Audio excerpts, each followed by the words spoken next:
আসসালামু আলাইকুম। রুবির ইচ্ছিগুড়ি পেজ থেকে সবাইকে জানাই সাদর সম্ভাষণ।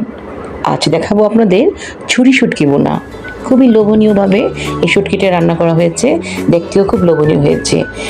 যারা শুটকি খেতে পছন্দ করেন অবশ্যই আপনারা দেখে নেবেন। খুব অল্প সময়ের মধ্যে আমি ছুরি শুটকিগুলো রান্না করেছি। ভাই আমার তো অনেক প্রিয় শুটকিটা, নিশ্চয়ই আপনাদেরও পছন্দ। এখন আমি একটি পাত্রে তেল ঢেলে নিলাম, সয়াবিন তেল ঢেলে নিলাম। তেলটা গরম হলে আমি প্রথমেই পেঁয়াজ কুচি দিব না, দিব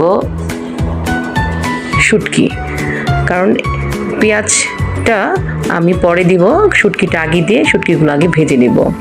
আমি এই ছুরি শুটকিগুলো আগেই হালকা গরম পানি দিয়ে ধুয়ে নিয়েছি এবং ছুরি শুটকির মধ্যে যে স্কিনটা থাকে ওই স্কিনটা আমি আগে থেকে এগুলো ছিলে নিয়ে ফেলে দিয়েছি। দেখতে ভালো লাগবে, খেতেও ভালো লাগবে, কোনো আষ্টে গন্ধ থাকবে না।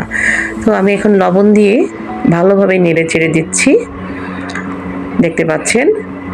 তারপর আমি যখন মাছগুলো একটুখানি কালার আসবে তখন আমি দিয়ে দিলাম পেঁয়াজ কুচি। পেঁয়াজ কুচিগুলো আমি নেড়ে চেড়ে দিচ্ছি। এভাবে আপনারা একবার রান্না করে দেখবেন। শুধু মশলা, অনেকেই তো আমরা প্রায় সময় মশলাটা কষিয়ে তারপর মাছটা দিই। আমি কিন্তু প্রথমেই কি করেছি, মাছটা দিয়েছি, শুটকি মাছটা যখন ব্রাউন কালার হয়েছে তখন পেঁয়াজগুলো দিয়ে ভালোভাবে নেড়ে চেড়ে দিচ্ছি। তারপর দিয়ে দিচ্ছি রসুন বাটাটা আমি দিয়ে নেড়ে চেড়ে দিচ্ছি। আপনারা অবশ্যই বাসায় একবার ট্রাই করবেন, এটা কিন্তু পোলাওর সাথে খেতেও খুব ভালো লাগে।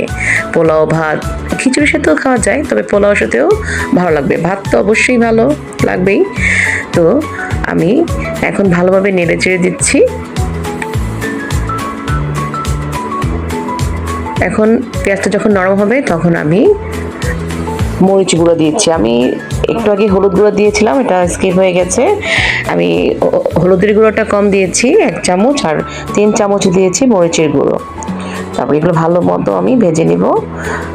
ভুনা করছি, দেখেন কি চমৎকার রং চলে আসছে। পেঁয়াজটা নরম কিন্তু আরো একটু করতে হবে, এর জন্য আমি এখন আবার আমি একটু দিয়ে নেব রসুন কুচিগুলো নেড়ে চেড়ে একটু নরম হলেই আমি দিয়ে দেব একটু পরেই গরম করে রাখা পানি। আমি রসুনগুলো আগে একটুখানি নরম করে নিয়েছি, হালকা করে, খুব বেশি না। এখন আমি গরম পানিগুলো ঢেলে দেব। এখন ভালোভাবে শুটকিগুলো সিদ্ধ হবে, সিদ্ধ হয়েছে, এখন সুসিদ্ধ করব আমি।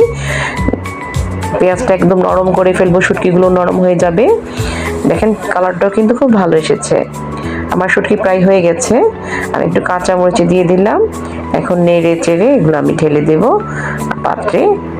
খাওয়ার জন্য প্রস্তুত। খুবই লোভনীয় স্বাদে এই ছুরি শুটকি, আশা করি আপনারাও বাসায় ট্রাই করবেন। এখন আমি একটি পাত্রে ঢেলে নিলাম। আপনারা মেহমানদারিতে এই শুটকিটা অবশ্যই করতে পারেন। আমি কিন্তু যখন মেহমান গেস্ট আসে তখন এই রেসিপিটা করি, সবাই খুব মজা বলে। আশা করি আপনারাও করবেন। ভালো থাকবেন, আল্লাহ হাফেজ।